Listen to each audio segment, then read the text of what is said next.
Muy buenas noches a todos. Quiero saber si me están escuchando, porque aquí no se me mueve ninguna rayita. ¿Escucha bien? Bueno, pues vamos allá. Gracias María, gracias Luis por su lectura y una vez más pues agradecido de la invitación pues que nos extiende el Centro de Estudios Espirituales Sin Fronteras para hacer este trabajo a ustedes que le hemos puesto como título La medicina preventiva del futuro. Pero antes de comenzar este tema, me gustaría esclarecer para quienes escuchen más adelante, ¿no? Por YouTube y no me conocen, que yo no estoy vinculado a la profesión médica, mi especialidad es la música, pero el tema que vamos a presentar, y vuelvo a repetirlo, la medicina preventiva del futuro, fue escogido tras leer el capítulo 8, Operaciones de Socorro, del libro Trastornos psiquiátricos y obsesivos por el espíritu Manuel Filomeno de Miranda, psicografiado por el medium Divaldo Pereira Franco. Este capítulo desarrolla la visión espírita y ético-moral, conjuntamente con el apoyo de las nuevas tecnologías de vanguardia que hoy ya tenemos, exponiendo para el futuro de la humanidad la visión espírita de las enfermedades, su posible cura o no, una vez que hayamos alcanzado la madurez espiritual para quienes se han esforzado en comprender realmente el sentido de la vida y las leyes divinas de Dios, apartando los preconceptos que aún nosotros seguimos arrastrando. En los días que hemos escogido este título para presentarlo, casualmente, y digo casualmente, porque sabemos que la casualidad no existe, apareció en nuestro grupo de WhatsApp de Sin Fronteras un video muy bonito, precioso, que alguien colocó con el título Palabras de Medicina. Y de él hemos extraído algunas frases que me han servido para iniciar esta conferencia. Noel Clarasó y Serrat, escritor español de variados registros y guionista de cine y televisión, decía que la medicina es el arte de disputarle a los hombres a la muerte el día de hoy para cedérselo en mejor estado un poco más tarde. Voltaire decía que el arte de la medicina consiste en mantener al paciente con buen ánimo mientras la naturaleza le va curando. Galeno de Pérgamo, más conocido como Galeno, médico griego, nos presenta este día tan interesante. El médico solo es el ayudante de la naturaleza. El eminente Platón nos dice, donde quiera que se ama al arte de la medicina, se ama también. El novelista ruso León Tolstoy, que entre sus ideas sobre la no violencia activa expresada en los libros como El reino de Dios está en vosotros, que tuvo un impacto profundo en grandes personajes como Gandhi y Martin Luther King, nos dice que el amor no tiene cura, pero es la única medicina para todos los males. Y para terminar con estas citas tan bonitas, presentamos esta de Séneca, que nos enlaza con el tema que queremos presentar, la vida, que dice, la medicina y la moral descansan sobre la base común, sobre el conocimiento físico de la naturaleza humana. El hombre, a través de su remota historia, ha buscado el bienestar para vivir. Su preocupación y desafío han sido siempre constantes. Por ello, recurriendo a un escrito que encontramos en Internet, aquí lo voy a colocar, que se titula Evolución de la medicina pasado, presente y futuro, hace referencia a la importancia de la medicina en la sociedad, esclareciendo que hace 2500 años, Protágoras, el más grande sofista griego, afirmaba que el hombre era la medida de todas las cosas. Desde esos tiempos y bajo las enseñanzas de Sócrates y Aristóteles, se fue poniendo en evidencia que el ser humano era la figura central de la historia. Y es que si no existiera el ser humano, no habría realizaciones, pensamientos ni espíritu. Él es el único ser conocido que vive su presente y planea su futuro, ya que es el que crea la historia y es el fin de la misma. Por esa razón, los médicos deben entender que no debe haber nada más noble que proteger la salud o atender la enfermedad. Haciendo entonces el origen, yendo ahora hacia el origen mitológico de la medicina, encontramos en la mitología griega el dios de la medicina, Apolo, también llamado Alexicako, el que evita los males. Eso es lo que quiere decir. Era el médico que los dioses olímpicos cuyas heridas sanaban empleando una raíz de peonia. La raíz de peonia es esta que vamos a presentar. Ahí tenemos la descripción, las propiedades, que fue usado durante muchos siglos.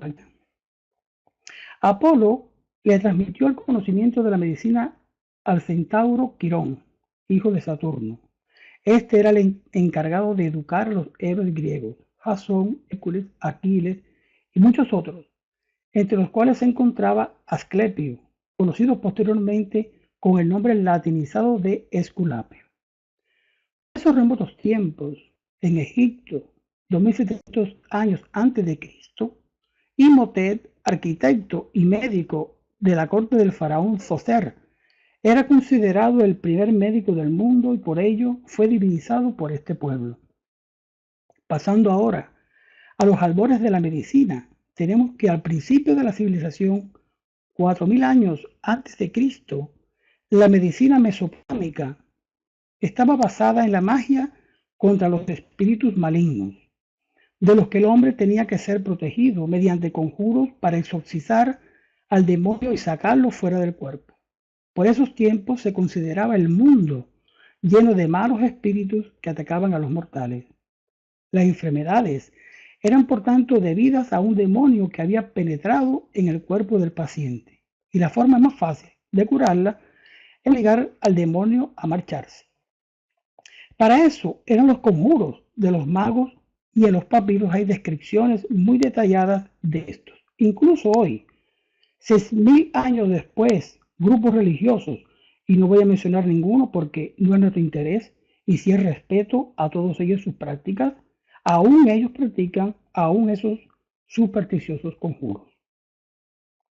Por esa misma época, la medicina egipcia era ante todo mágico-religiosa, y los que trataban a los enfermos eran sacerdotes, entre los que estaban adivinos que interpretaban los augurios y predecían el curso de las enfermedades. Posteriormente los egipcios superaron la magia y aparecieron los médicos sacerdotes, quienes comenzaron a dar medicamentos como el yodo para tratar los bocios, laxantes, eméticos y hacer operaciones. Las primeras trepanaciones de cráneo con evidencias de que algunos pacientes sobrevivieron fueron realizadas por ellos. El inicio de la medicina científica se centra en la aparición en Grecia de una figura histórica excepcional, símbolo del médico ideal, Hipócrates, que está clasificado como una de las figuras más destacadas de la historia de la medicina y muchos autores se refieren a él como el padre de la medicina. Él creó un método de aprendizaje en medicina consistente en apoyarse en la experiencia, observando cuidadosamente al paciente, interrogándolo, conociendo sus costumbres, la forma como éstas habían repercutido en su salud y explorándolo cuidadosamente. Fue el primero en analizar los errores como la punto de vista físico y funcional.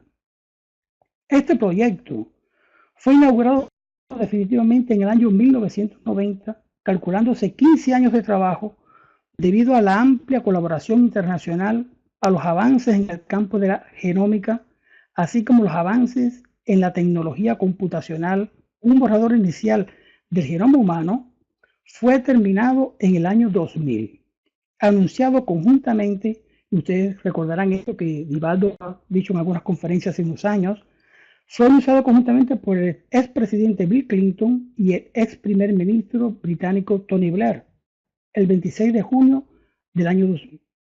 Finalmente, el genoma completo fue presentado en abril del 2003, 2 años antes de lo esperado. En el año 2016, en el mes de julio, se completó la secuencia del genoma humano, incompleta antes, aunque no se conoce la función del todo. Esta información que estoy presentando, la hemos tomado de Wikipedia sobre el proyecto Genoma Humano. El proyecto tuvo sus orígenes ideológicos a mediados de la década de los 80, pero sus raíces intelectuales se remontan mucho más. Fue Albert Henry Sturtevant quien desarrolló una técnica para trazar la localización de los genes específicos de los cromosomas de la mosca Drosophila. Stutterman, el primer mapa genético, que quiere decir cartografía genética, de un cromosoma en 1913, según también nos dice Wikipedia. En los años 90, cuando se inauguró definitivamente este proyecto, el director de este departamento fue el científico estadounidense Francis Collins, considerando que los milagros son una posibilidad real, y descartó que la ciencia se use para refutar la existencia de Dios porque está confinada a su mundo natural. Francis Collins fue un ateo hasta los 27 años de edad. Cuando era un joven médico, le llamó la atención la fuerza de sus pacientes más delicados. Él decía, tenían terribles enfermedades de las que con toda probabilidad no iban a escapar, y todavía, en lugar de quejarse a Dios, parecían apoyarse en su fe como una fuente de consuelo. Fue interesante, extraño e inquietante. Pasaron los años y este científico, en su búsqueda incansable a través de la ciencia, acepta finalmente la existencia de Dios, estando ahora frente a la dirección del proyecto Genoma Humano. Escribe un libro titulado El lenguaje de Dios. Y en este libro aparece este diadel que dice, veo al ADN como el lenguaje de Dios y a la elegancia y complejidad de nuestros cuerpos y del resto de la naturaleza como un reflejo del plan de Dios. También encontramos en su libro la siguiente frase o idea. Una de las grandes tragedias de nuestro tiempo es esta impresión que ha sido creada de que la ciencia y la religión tienen que estar y precisa seguimiento del genoma humano le permitió vislumbrar el trabajo de Dios. Por eso, él afirma, como ven aquí en pantalla, el Dios de la Biblia es también el Dios del genoma humano. Y se le puede adorar en un templo o en un laboratorio. Su creencia es majestuosa, impresionante, compleja y hermosa. Él llegó a una interesante reflexión diciendo lo siguiente. Cuando das un gran paso adelante, es un momento de regocijo científico porque tú has estado en esta búsqueda y parece que lo has encontrado. Es también un momento donde al menos siento cercanía con el Creador en el sentido de estar percibiendo algo que ningún humano sabía antes, pero que Dios sí sabía desde siempre. Y explica que los descubrimientos científicos llegan al hombre a acercarse al Señor. Siguiendo, él dice así, cuando has tenido por primera vez delante de ti estos 3,1 billones de letras del libro de instrucciones que transmite todo tipo de información y todo tipo de misterios acerca de la humanidad, eres incapaz de contemplarlo página tras página sin sentirte sobrecogido. No puedo ayudar sino admirar estas páginas y tener una vaga sensación de que eso me está proporcionando una visión de la mente de Dios. Francis Collins, como podemos ver, ha quedado atrapado, vamos a decir así, finalmente ante la existencia de Dios. Él ha dado un salto cualitativo, poniéndose en un nivel superior de conciencia, captando los matices más sublimes del Creador, optando por la comprensión y aceptación, caminando hacia la perfección de su espíritu y sobre todo plasmando su testimonio para la humanidad como lo han hecho otros. En esta diapositiva vemos aquí cómo Francis Collins ha aceptado el premio Príncipe de Asturias aquí en España en nombre del Consorcio Internacional de Secuenciación de Genoma Humano, que ha hecho pública la secuencia de este genoma humano, del ADN, libremente y sin restricciones para el beneficio de la humanidad, dando así la validez a la invitación que hacen los espíritus médicos desde el otro lado de la vida, deseando para los médicos de la Tierra ampliar sus horizontes. Finalmente, Francis Collins se ha colocado en el camino correcto, apoyándose en la ciencia junto a todos aquellos que participaron en el proyecto Genoma Humano, convirtiéndolo no solo en una información científica, sino también en una herramienta de divulgación del pensamiento del codificador Allan Kardec, cuando dijo que la ciencia y el espiritismo caminarían juntas. La conclusión a la que llegó el científico Francis Collins ya fue prevista por el plano espiritual en el año 2010, mucho antes de que se terminara finalmente el proyecto Genoma Humano. La encontramos en el libro Transición Planetaria de Manuel Filomeno de Miranda, psicografado por el médium Divaldo Pereira Franco, capítulo 16, titulado Programaciones para la Reencarnación, donde un médico especialista en genética espiritual de nombre Silvio dice lo siguiente: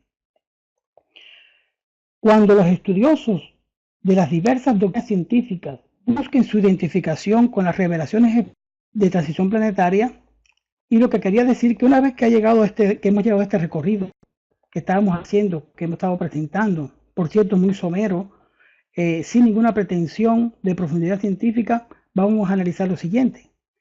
Teniendo a nuestro alcance la posibilidad de controlar las enfermedades que vamos a padecer a través del mapeo genético, o sea, del ADN, ¿podremos echarles un pozo a las leyes de justicia divina que por la ley de causa y efecto nos obliga a cumplir?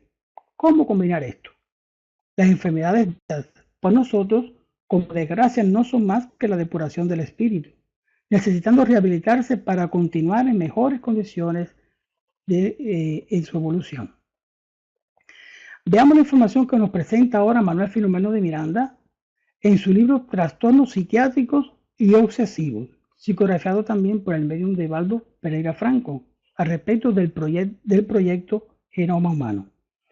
El capítulo 8, Operaciones de Socorro, lo presenta Manuel Filomeno de Miranda cuando escuchaba algunas reflexiones del doctor Ignacio Ferreira, haciendo un análisis, descifrando y presentando en un primer esbozo ese proyecto, ofreciendo a los estudiosos terrenales un enfoque más amplio en relación a los cuadros de la salud y la enfermedad, ya que éstas se encuentran en su estructura. En ese código de la hereditariedad de la vida, encontramos, según los especialistas, que cada célula del plano posee la historia completa del ser a través de informaciones especiales que son memorizadas por el espíritu durante la temporada que cada espíritu transcurre en el cuerpo carnal.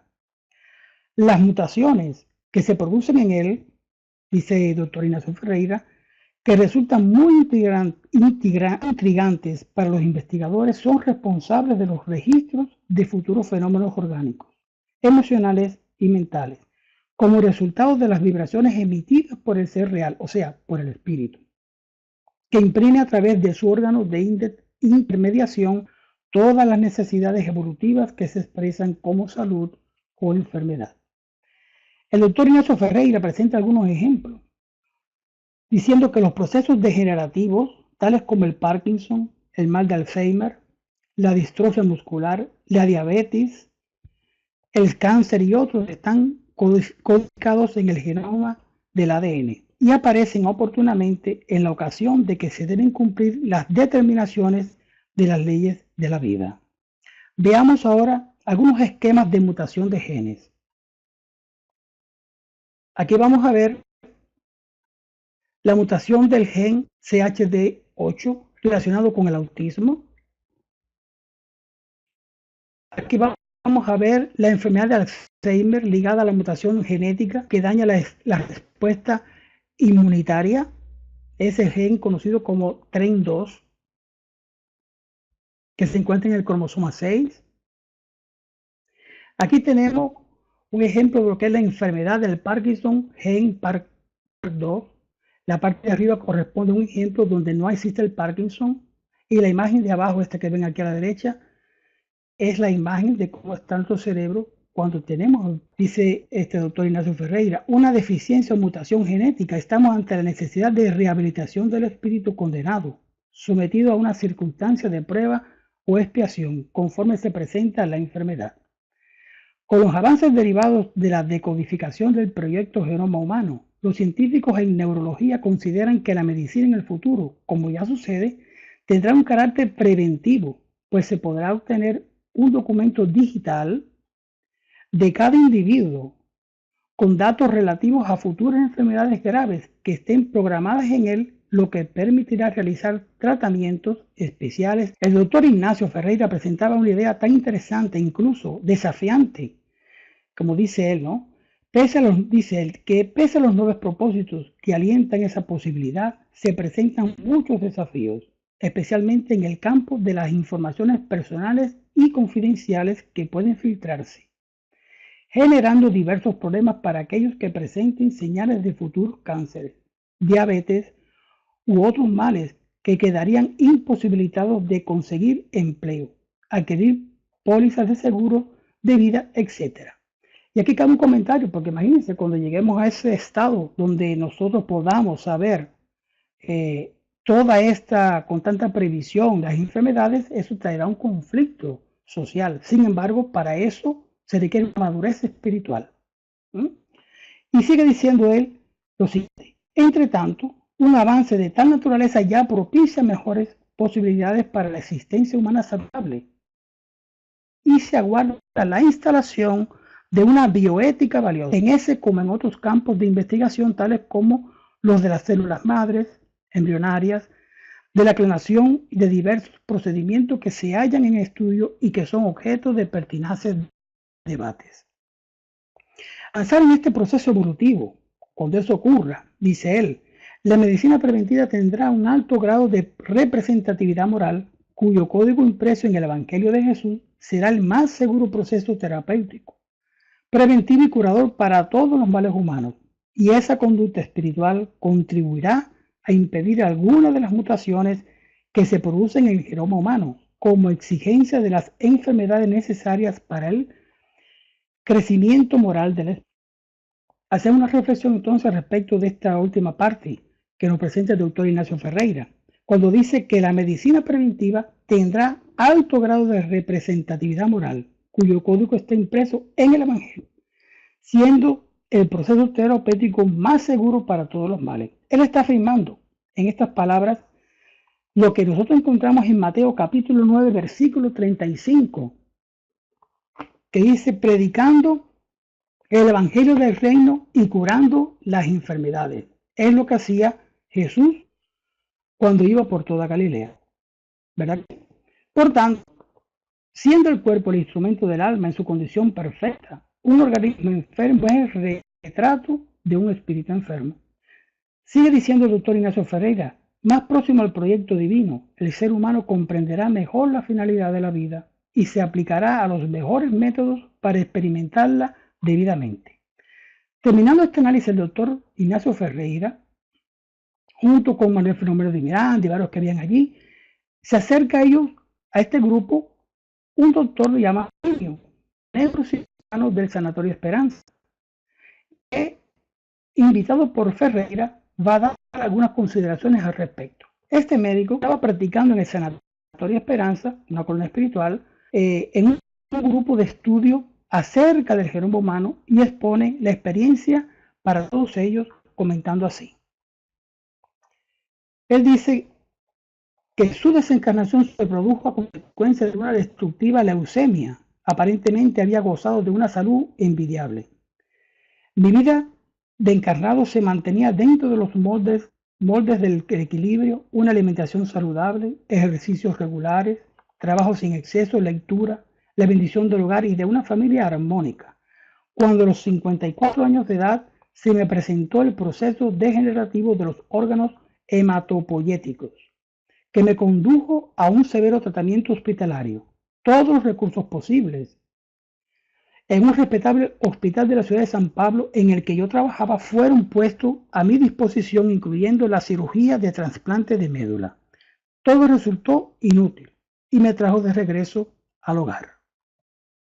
Una vez superado el extenso periodo de adaptación y acomodamiento en la vida espiritual, intrigado con la leucemia que me había derrotado, tan pronto como fue posible, me dediqué a estudiarla con un venerado maestro de comunidad, y así descubrí que la leucemia procedía no de alguna probable hereditariedad, sino de la mutación de ciertos genes, algunos de ellos denominados saltadores, que me produjeron el desarrollo de desordenados de los leucocitos, así como también de las células que los producen tanto en la sangre como en la médula ósea. Era como si yo hubiera estado marcado desde el nacimiento para experimentar ese doloroso proceso. Me surgieron entonces profundos deseos de averiguar sobre el particular, lo que me llevó a pensar o a que pensara en la posibilidad de haber evitado esa fatalidad en caso de que hubiera tenido algún conocimiento. Pese a todo, tal fenómeno provenía de comportamientos extravagantes, fíjense qué cosa, que me había permitido en una existencia anterior y que me había marcado de una manera irreversible. Haciendo ahora una reflexión de esto, vemos información que nos presenta la mutación del ADN, pone de manifiesto el incumplimiento total de las leyes divinas en las vidas pasadas y a la vez reafirma también la inmortalidad del alma. Este doctor hace un razonamiento maravilloso y él dice lo siguiente: por esa razón supongo que incluso cuando sea posible identificar las futuras enfermedades en los individuos, la mayoría de ellas rechazará la terapia preventiva por tratarse de una rehabilitación moral del espíritu que la padezca. Quiere decir entonces que cuando nosotros hemos alcanzado o hayamos alcanzado ese periodo de información unido a la madurez espiritual de la humanidad, donde el médico ya comprende los desafíos existenciales, lo que comprende la doctrina espírita, acercándonos a él y al presentar nuestra dolencia del cuerpo, al revisar nuestro mapa genético nos dirá: aparte del tratamiento que te voy a poner, te voy a dar un volante para que te dirijas al centro espírita más cercano a tu hogar.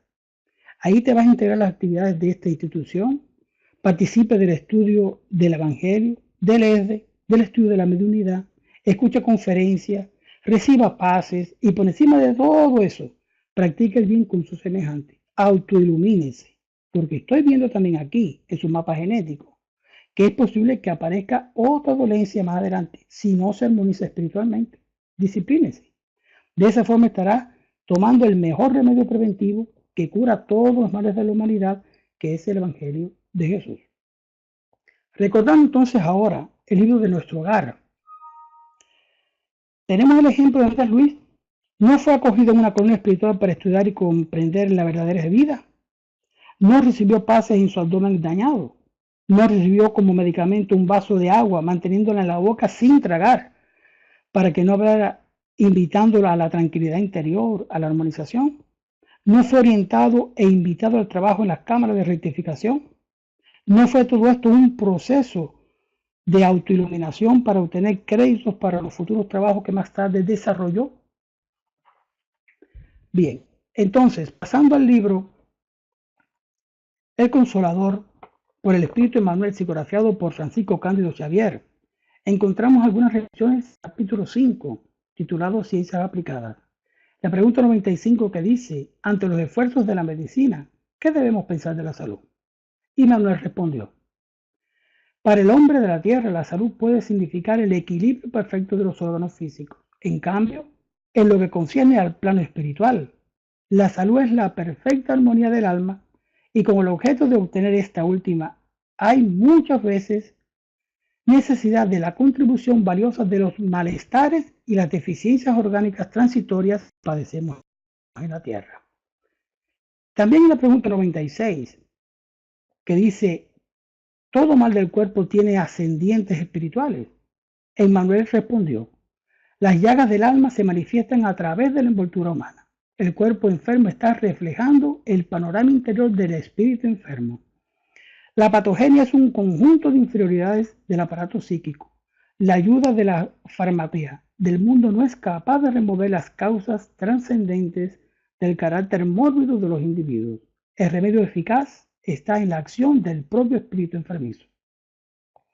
Concluye entonces esta exposición presentando las palabras de Manuel Fernández de Miranda en su libro Transición Planetaria, capítulo 9, Desafíos Existenciales. Él dice así: la existencia en el cuerpo físico es una oportunidad de aprendizaje que la vida concede al ser espiritual en su proceso de crecimiento interior, facilitándole los recursos apropiados para que la divina llama, que existe en todos, alcance la plenitud, de acuerdo con la manera como cada uno se comporta en el menester.